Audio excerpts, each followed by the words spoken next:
જય સોમનાથ.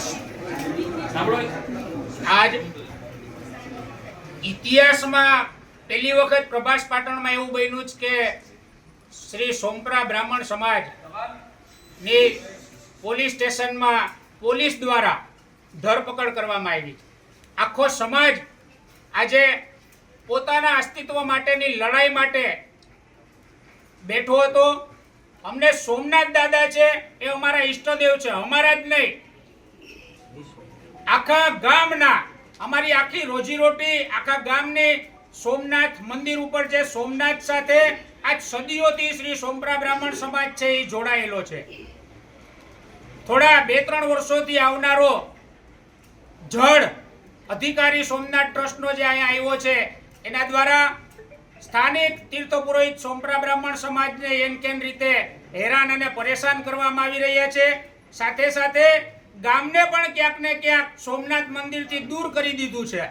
અત્યારે ગામ અને સોમનાથ સોમપ્રા બ્રાહ્મણ સમાજ બેયને એક સોમનાથ ટ્રસ્ટે અલગ કરી દીધા હોય એવું હાલ વર્તન કર્યું છે. ખાસ કરીને અમારો તો શ્રી સોમપ્રા બ્રાહ્મણ સમાજનો જ્યારે ચંદ્રમાએ સોમનાથ મહાદેવની સ્થાપના કરી ત્યારથી અમારો નાતો છે. સોમનાથ અમારો બાપ છે, સોમનાથ અમારા ગામનો બાપ છે. આ જોઈને અમે સોમનાથ મંદિર સાથે જોડાયેલા છે. અત્યાર સુધી સોમનાથ ટ્રસ્ટ અને સોમપ્રા બ્રાહ્મણ સમાજ સ્થાનિક એ સિક્કાની બે બાજુ અમે કહેતા હતા અત્યાર સુધી, પણ હવે એ કહેવામાં શરમ આવે. હવે અમે એવું બોલશું કે સોમનાથ ને સોમપ્રા ઈ બે સિક્કાની બે બાજુ છે. સોમનાથ ટ્રસ્ટ છે એ અમારાથી અળગું પડી ગયું છે. વાત એ છે કે થોડા દિવસો પહેલા જ અમે એક આંદોલન કરવાના હતા કે બહારના બ્રાહ્મણો અહીંથી અમારો જે પરંપરાગત અમારો અધિકાર છે સદીઓથી આવેલો આવતો, બ્રહ્માજીએ અમને વરદાન આપેલું છે, ચંદ્રમાએ અમને બોલાવીને અહીંયા સ્થાપના કરવામાં આવી હતી, ત્યારથી એક એવો પારંપરિક પુરાણોમાં વેદોમાં લખેલું છે કે ભાઈ અહીં પ્રભાસ પાટણમાં માત્ર ને માત્ર તીર્થ પુરોહિત શ્રી સોમપ્રા બ્રાહ્મણ સમાજનો જ પૂજા વિધિ કરવાનો અધિકાર છે. એક નાની માણસ છે, ખૂબ જ જાણકાર છે, પણ થોડોક વધારે જાણકાર થઈ ગયો છે અને સોમપ્રા બ્રાહ્મણ સમાજની વિરુદ્ધમાં બહારના બ્રાહ્મણોને, બહારની પાઠશાળાના બ્રાહ્મણોને બોલાવીને પૂજા વિધિ કરવાનું ચાલુ કરેલું હતું, જેના વિરોધમાં સોમપ્રા બ્રાહ્મણ સમાજને અનેક વખત લેખિત મૌખિક રજૂઆતો કરેલી છે.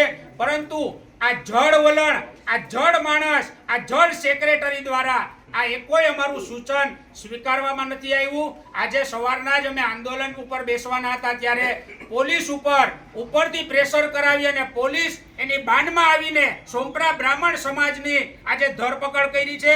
આપ જોઈ શકો છો કે આખું પોલીસ સ્ટેશન આજે સોમપ્રા બ્રાહ્મણ સમાજથી ભરચક થઈ ગયું છે. અહીં આવીને પણ અમે તો વેદ મંત્રોચ્ચારના પઠન કર્યું છે. સાથે સાથે અમારા જે બહેરાઓ છે, માતાઓ છે, બહેનો છે, એ પણ અહીંયા પોલીસ સ્ટેશનમાં આવ્યા છે. લગભગ 1-8 કલાકમાં આ પોલીસ સ્ટેશનમાં ક્યાંય પગ મૂકવાની જગ્યા નહીં રહે એવું મારું માનવું છે. વાત કરવામાં આવે તો સોમપ્રા બ્રાહ્મણ સમાજમાં અત્યારે જે લોકો બેઠા છે એ અચોક્કસ મુદતના આંદોલન ઉપર બેસવાના હતા. આમાંથી 50% લોકો છે ડાયાબિટીસ અને બીપીના પેશન્ટ છે. કંઈ પણ થશે, અમે પાણી પણ પોલીસ સ્ટેશન દ્વારા આપવામાં આવ્યું તો એ પીધું નથી અને એક ચાનો ઘૂંટડો પણ કોઈએ નથી લીધો.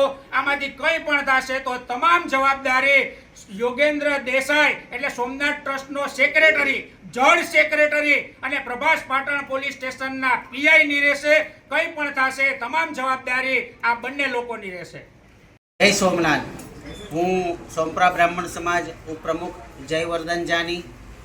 આજે સોમનાથ ટ્રસ્ટ દ્વારા મનસ્વી વલણ થઈ રહ્યું છે અને ક્યાંક ને ક્યાંક ડાયરેક્ટ ઇનડાયરેક્ટ પોલીસ ખાતા ઉપર સોમનાથ ટ્રસ્ટ તરફથી ઉપરથી દબાણ કરી અમારા લોકોની ધરપકડ કરવામાં આવી છે.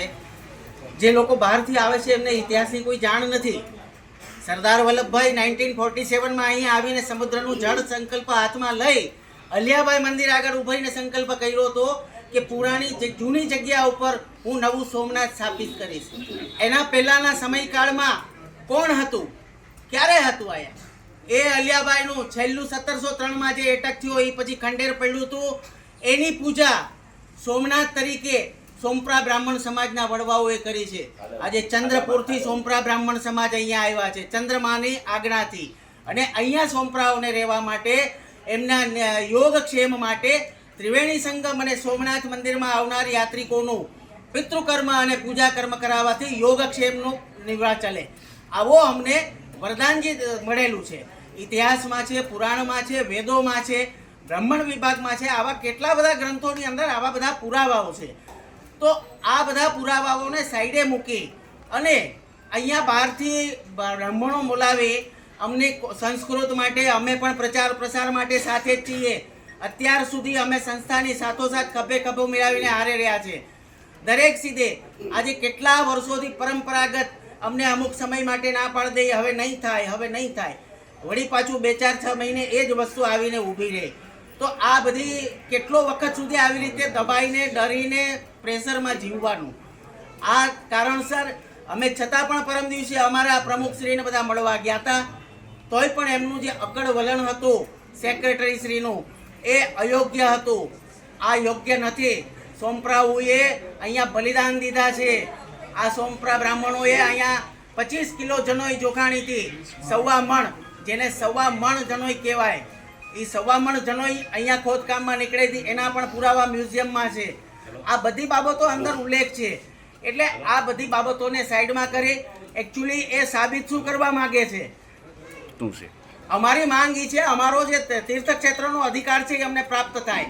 અને જ્યાં સુધી આ બધી વસ્તુ અમને ઓન પેપર નહીં મળે ત્યાં સુધી અવિરત આમરણંત ઉપવાસ ઉપર આ સમાજ બેસવાનો છે. અમારા અધિકારો તીર્થ પુરોહિતના જે કાંઈ અધિકારો છે એ બધા અમને પ્રાપ્ત થવા જોઈએ. જ્યાં સુધી લેખિત ઓર્ડર અમને નહીં પ્રાપ્ત થાય ત્યાં સુધી અમે આ બાબત અહીંયા ને અહીંયા બેસશું.